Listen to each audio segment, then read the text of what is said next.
Said on Doughnuts, a cozy mystery by Sarah Jane Weldon.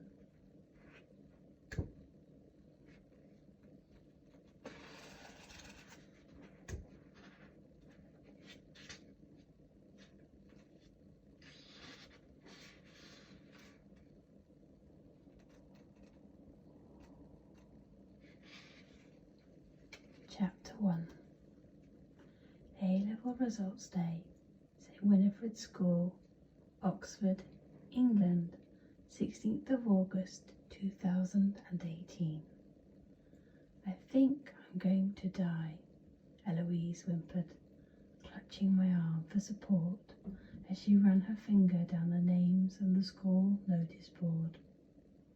I took a deep, nervous breath. Me too. I can't look. I was desperate to find my name, but I was terrified of the outcome. What if I had failed my A-levels, or let us both down by not matching Eloise's grades? We had both studied hard, and our future as private investigators depended on us getting into university. Our dream job could be over before it had even begun. I felt a tense grip on my arm as Eloise let out a scream, shaking me out of my sudden onset of self-doubt. Oh my goodness, Maddie, I did it. I actually passed. She pulled me towards her, her finger now pointing furiously towards her name on the board. Look there, you see it? Eloise Elizabeth Bates. Psychology A star, German A star, Chemistry A star, Business A star. Heavens to Betsy, Eloise, I gasped, giving her a big hug. I just knew you could do it, old chum. Eloise and I were huge geeks, and it was our life's mission to bring back all the brilliant expressions from the golden age of mystery fiction, even if we did seem a bit weird compared to our friends who used words like sick instead of brilliant and blood when talking to classmates. It was our little thing, something that Eloise and I had started when we were 10 years old and first came across the works of Agatha Christie. It was second nature to us now. Eloise pulled out her phone, snapping a photo of her exam results, just to make sure her grades were real and she hadn't imagined them. Technically, we weren't allowed to take photos of the results board, but since the school wouldn't be able to give us detention or expel us for our behaviour, we figured there was no harm in breaking the rules, just this once. Eloise was jumpy with anticipation, clearly relieved now she had the news she had waited for all summer. Which was more than could be said for me. My stomach was doing the tango, and my heart was worryingly starting to creep up my throat. Eloise patted my arm, sensing my anxiety.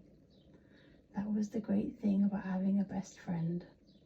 There was no need for words, and years of boarding at school together meant that she knew exactly how to help me in my hour of need. Come on, Maddie, let's find your results. I'm sure you'll do spiffingly. Before I had a chance to respond, Eloise was hastily looking down the list, trying to find my name. She had always been the braver of us, especially in kindergarten. Where I was timid and shy, Eloise came to life in any new situation. That's what made us a great team. Eloise focused on the bigger picture, and I on the finer details. It had always been that way. I inhaled deeply of the stale air of the hot corridor, pushing down my nerves as best I could. My hands were trembling badly. I hadn't been this nervous at the end of our school drama production of Daisy Pulls It Off, and I'd had the lead role in that. This was just ridiculous. Sure, I was naturally sensitive, but I wasn't usually a nervous sort. I can't, Eloise. You do it, please. And if my results are bad, then promise you won't tell me. Just make them up. It felt childish to be such a drama queen. No one would die if I failed, but I knew that my results would shape mine and Eloise's future together, and I treasured my best friend more than anything else. Eloise gave me a reassuring smile, but I averted my gaze, certain that I would puke or burst into tears or both at any moment.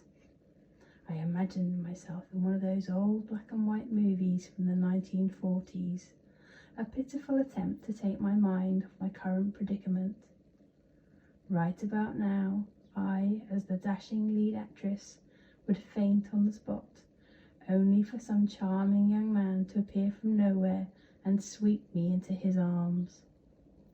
I giggled at the randomness of my imagination, not entirely sure where the thought had come from. After all, our all-girls boarding school was in fact run by nuns. I leant against the corridor wall, almost falling through the door of the toilet. The moment was hardly blockbuster movie material. Eloise tugged my arm, keenly aware that my attention and physical presence had wandered away from the exam results board. It was a good job that Eloise was on the case, because had it been up to me, I might never have checked the results. She was well and truly focused. Let me see. Carter, Chang, Chesney, Cook, Madeline Cook. There you are, Maddie. Okay, let's see what you've got. Oh, Maddie, look. Eloise had suddenly gone quiet, her voice escaping her. It was not exactly helpful. I still couldn't look. Yes? What does it say? I spat out impatiently. On second thoughts, don't tell me. I don't want to know. Ever. But it was too late. Eloise had regained control of her vocal cords and out delightedly spilt my results as fast as her mouth could formulate the words. Look, Maddie, look. You've passed. See here. Psychology, A star. French, A star. Business, A star. Physical education, A star. By Jove, Wolfruit, 4 A stars. You really are a genius of the highest order. I suddenly wished I hadn't just told Eloise to lie about my grades. Now I didn't know whether to believe her or not. Really? I asked in disbelief. You're not having me on? It would be far worse than failing to now hear that I'd passed, only to discover I really had failed.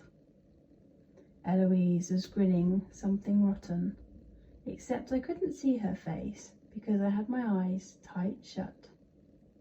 But I could feel the strength of her glare, and from the way she was violently shaking my arm as she chuckled, I knew she was speaking the truth. If only I could get my feet to move, I might have taken a peek at the notice board for myself. Eloise let go of my arm and snapped another photo on her phone before thrusting the screen in my face. I opened one eye cautiously. There was no denying it. Eloise could not have faked that photo. I shook my head in disbelief, grabbing the phone from her. Physically holding the picture in my hands gave me some sense of comfort, made things feel more tangible. Wait, let me see that, I said, looking between the results on the phone and the results on the notice board. It really was the truth. Hours and hours of studying had paid off. Eloise, I passed my A-levels. We're going to be private investigators.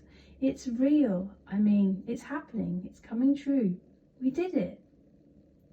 Eloise was still nodding, clearly delighted that my reactions had at long last caught up with hers. Now we could celebrate together. Eloise smiled as she said out loud what we were both thinking. Won't be long until the Bates and Cook Private Investigators Agency opens its doors, Oxford's #1 detective agency. I pulled Eloise in for a BFF hug. You know what this means, don't you? I sure do, Eloise replied. Tea time at Mrs. Tiggywinkle's. We were just about to leave for Mrs. B's tea shop in the city centre when Mr. Smith, the school's caretaker, appeared from nowhere, his face all twisted and wiry. What's all this racket? Haven't you got better things to be doing than hanging around the school in the holidays? Mr. Smith knew full well that we were here to collect our exam results, but pretended as if we had randomly decided to break into an empty school. Sorry, sir, I replied. We were just here to pick up our exam results. Mr. Smith huffed. The other students had, of course, arrived before us to pick up their results, but Eloise and I had wanted to miss the drama of wailing teachers, parents and students, so we opted to come as late as we could to miss all the fuss, much to Mr. Smith's annoyance, as we had now discovered. It really wasn't a big deal, just an hour after everyone else, and still within the designated visiting time. And besides, Mr. Smith was supposed to be at the school for the day, undertaking any required maintenance in preparation for the new term. There was no way that we were putting him out by arriving later than the rest of our classmates. He glanced at his phone for the umpteenth time and scowled as another message from his wife pinged loudly. We didn't need to be detectives to understand that she was waiting for him at home with a lovely chilled bottle of rosé and a barbecue that needed lighting.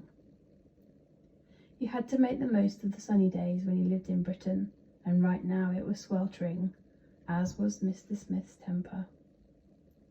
Enjoy the rest of the summer, sir, Eloise said, as we left Mr. Smith to his sulking. It was odd to think that we would never have to see him again. That was it, our last time on the school premises. He would be the last staff member he would speak to, and our last time as school students. How very odd. But at the same time, it was exhilarating as we began a new phase in our lives. There was suddenly so much to think about, a lot of unknowns, and for the first time, the freedom to make decisions completely by ourselves.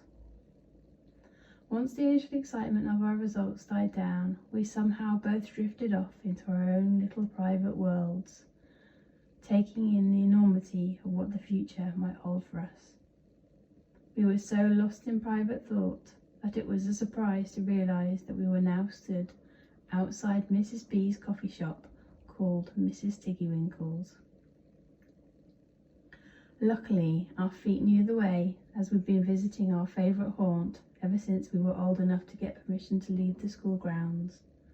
We frequented there for our group work, exam revision sessions, and in our roles as baristas, learning to make coffee and all kinds of tray bakes with Mrs. B, who owned the coffee shop.